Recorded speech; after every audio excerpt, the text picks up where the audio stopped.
नमस्कार मित्रों, छात्रों और समस्त वीडियो के दर्शकों। आज मैं हिंदी में बोर्ड परीक्षा के उपलक्ष्य में आपके लिए लाया हूँ वन पथ पर।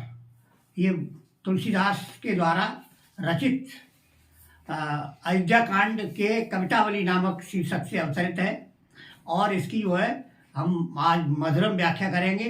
परीक्षा की दृष्टि से वेरी वेरी वेरी इम्पोर्टेंट है और इसकी जो है आइए सीधी हम व्याख्या करते हैं। देखिए, पुर ते निकसी रघुवीर वधु।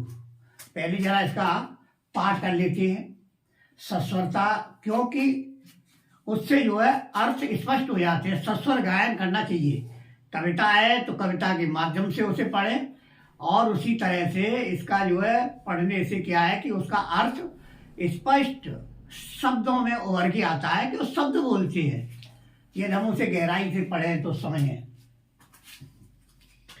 कि पुर तैनिक सी रघुवीर बधु धरि धीर दय मग में डग द्वय जल की भरे वाल कनी जल की पुट सूख गए मधुराधर वह फिर बूझत है चलनो अब केतिक पर्ण कुटी करियो कतः तियकी लखे आतुर ताप यकी अखियां तिचार चली जल चय।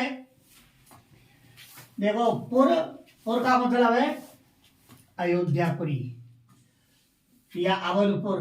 ते निकसी का मतलब है निकली रघुवीर श्री राम वधु उनकी पत्नी। धर धीर मीन्स धैर्य, दये माने रखे, मग मार्ग और डग पैर, द्वय मीन्स तो। यानी अवधपुर से रघुवीर अर्थात श्री राम की वधु पत्नी धर धीरज हाड़ करके जैसे ही मार्ग में उन्होंने 2 कदम रखे अर्थात 2 कदम आगे बढ़ी।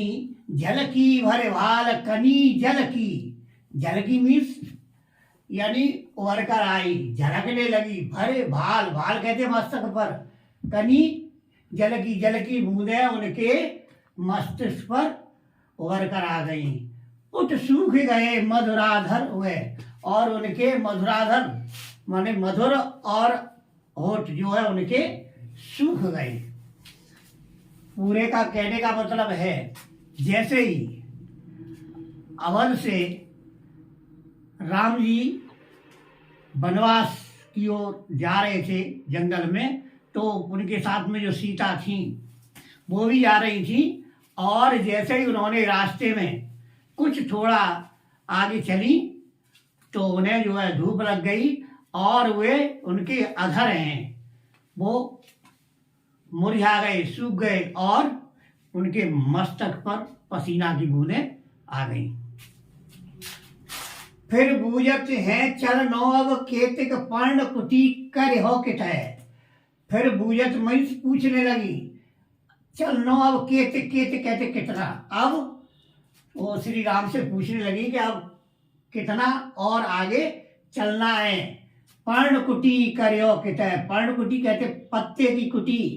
करियो मीन्स करना, कित मीन्स कहाँ, अर्थात पत्ते की कुटी कहाँ करोगे। इसका मतलब है कि पर्ण कुटी पत्ते की जो कुटी है, घास फूस की जो कुटिया है, आप कहाँ पर बनाओगे।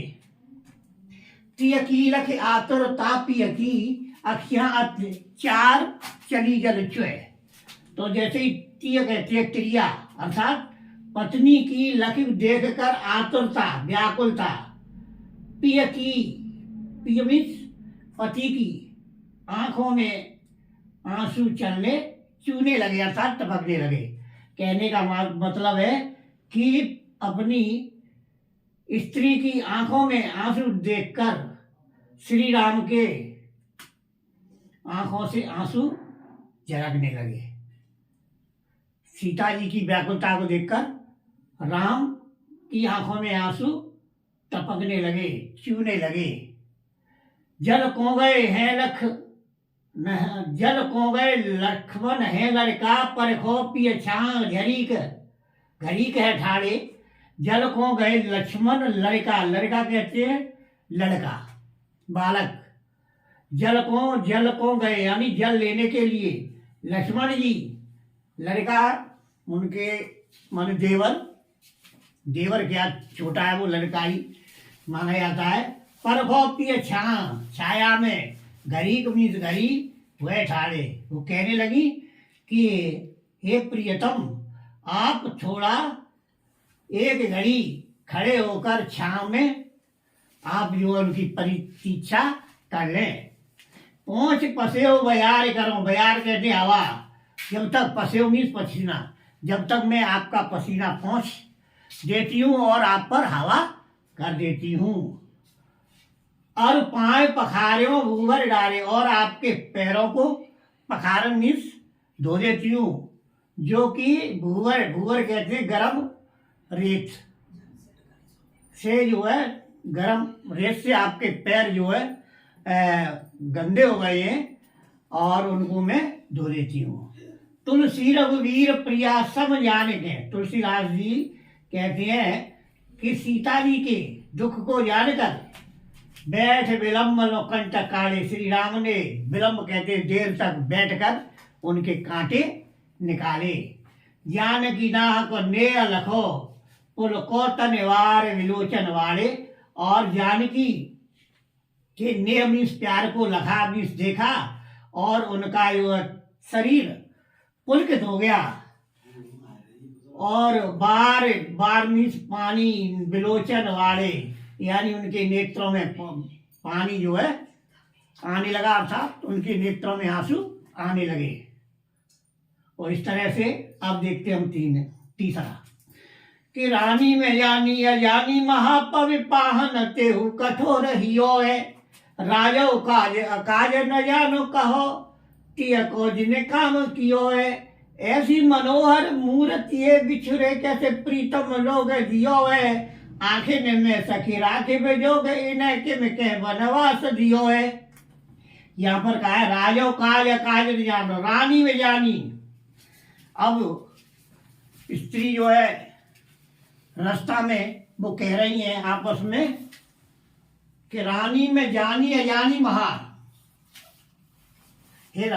मैंने जाना समझ लिया कि ये जो है रानी है ना बहुत ही अजानी अज्ञान है, महाज्ञान है, अर्थात महान मूर्ख है। पव पाहन हूते कठोर यो है, पव कहते हैं वज्र, पाहन पत्थर, यानी इनका जो हृदय है वो वज्र तथा पत्थर से भी कठोर है, अर्थात इनको बहुत ही निर्दयी है, दया नहीं है कि कितनी अज्ञान है, कितनी मूर्ख है, और इनका हृदय कितना कठोर है, वो रानी को मैं जानती हूँ। महाज्ञान महान मूर्ख है। राजो काज अकाज न जानो, राजू मीन्स राजा ने भी काज और अकाज नहीं जाना, अर्थात अच्छा और बुरा का कोई निर्णय नहीं किया। कहो तिय को जिन काम कियो है, और उसने तिय वाले अपनी पत्नी का कहा हुआ काम कर दिया है। ऐसी मनोहर मूर्त ये बिछुरे कैसे प्रीतम लोग जियो है, कहते ऐसी मनोहर, मनोहर कहते हैं मन को हरण करने वाली जो मूर्ति है वो कितनी सुंदर है, बिछुरे कैसे प्रीतम लोग जियो है, और इनको बिछुड़कर भला इनके जो प्रिय लोग हैं वो कैसा जिंदा रह पाएंगे। आंखें में सखी राखे व जोग, हे सखी इनको तो आंखों में ही रखना चाहिए, इनकी आंखों में इन्हें किम के वनवास दियो है, और इनको किस तरह से वनवास दे दिया है। वो कितनी रानी मूर्ख है, और राजा भी जो है उन्होंने भी अच्छा बुरा कोई निर्णय नहीं किया, और पत्नी के कहने पर ही उनको जो है वनवास दे दिया। अगला देखेंगे कि शीश जटार बाव विशाल विलोचन लाल तिरछी सी मोहे,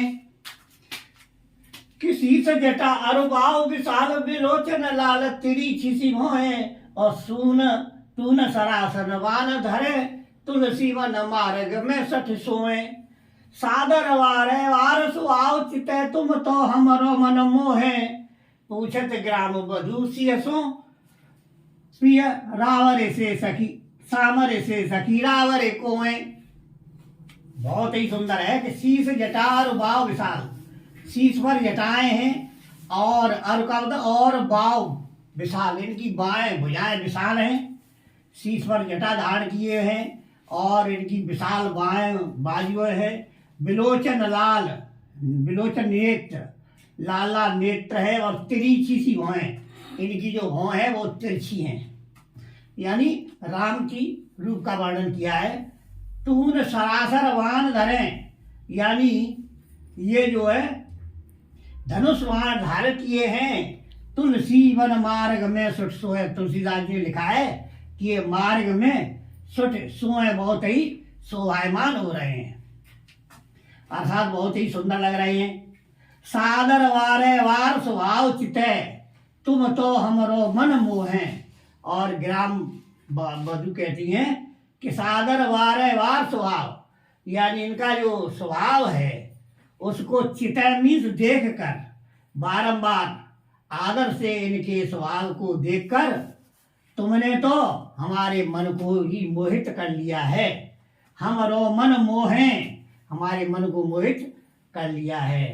पूछत ग्राम वधू सियसों, यानी ग्राम की वधू बहुएं पूछती हैं, सियसों मीन सीता जी को पूछती हैं, कहो सांवरे से सखी रावरे को है। ये सखी हमें ये बताओ कि ये सांवरे है ना, वो रावरे माने आपके कौन है, अर्थात आपके ये कौन लगते हैं, आपसे क्या नाता है। आगे देखेंगे, इसमें ये बहुत ही सुंदर है। सुन सुंदर वेन सुधारस साने, सयानी जान की जानी भली, तेरे छेकर नैन सैन तिने समुझाए कछु मुस्काए चली। तुलसी ते अवसर सोए सवे, अवलोक लोचन लाहो अली, अनुराग तड़ाग में भान उदय विगस मन मंजुल कन्य कली। देखिए बहुत ही मधुरम। सुन सुंदर वैन सुधार साने, सुन मीन्स सुनकर, सुंदर मीन्स अच्छे, वैन मीन्स वाणी या वचन सुनकर, सुंदर वचन को सुनकर। सुधारस, सुधा कहते अमृत, रस मीन्स रस, अमृत के रस में सने हुए सुंदर वचनों को सुनकर। सयानी है जानकी जानी भली, जानकी है ना भली बात समझ गई, क्योंकि वो सयानी है, बहुत ही चतुर हैं। सीता जी के लिए कहा है कि सीता जी बहुत चतुर हैं, वो इस बात को शीघ्र ही समझ गई और उनके सुंदर अमृत रूपी रस में सने हुए सुंदर वचनों को सीता जी तुरंत ही समझ गई। तिरछे कर नैन सैन तिने, तिने मीन्स उनको तिरछे करके, नैन अपने नैनों को तिरछा करके, सैन कहते हैं संकेतों से इशारा करके, समुझाए कछु मुस्काए चली गई। वो उनको आंखों में इशारे से हंसकर वो आगे समझाने, यानी आंखों के संकेत से हंस गई और उन्होंने समझा दिया। तुलसी ते अवसर सोए सवे, तुलसीदास जी लिखते हैं कि वह अवसर कहते अवसर, सोए सभी, सभी को वह अवसर बहुत ही सुंदर लगता है। अवलोकित लोचन लावली, अवलोकत मीन्स देखने में, लोचन नेत्रों को, लाभ कहते लाभ अली सखी, ये सखी उस समय नेत्रों को बहुत ही लाभ मिलता है। अनुराग तड़ाग में भान उदय, अनुराग कहते प्यार के, तड़ाग मीन्स तालाब में, मानो सूरज उगाया हो। बिगसी मंजुल कुंज कली, जिसमें सुंदर, मनु कहते सुंदर मंजुल जो कलियां हैं, कमल की कली मानो खिल गई हो।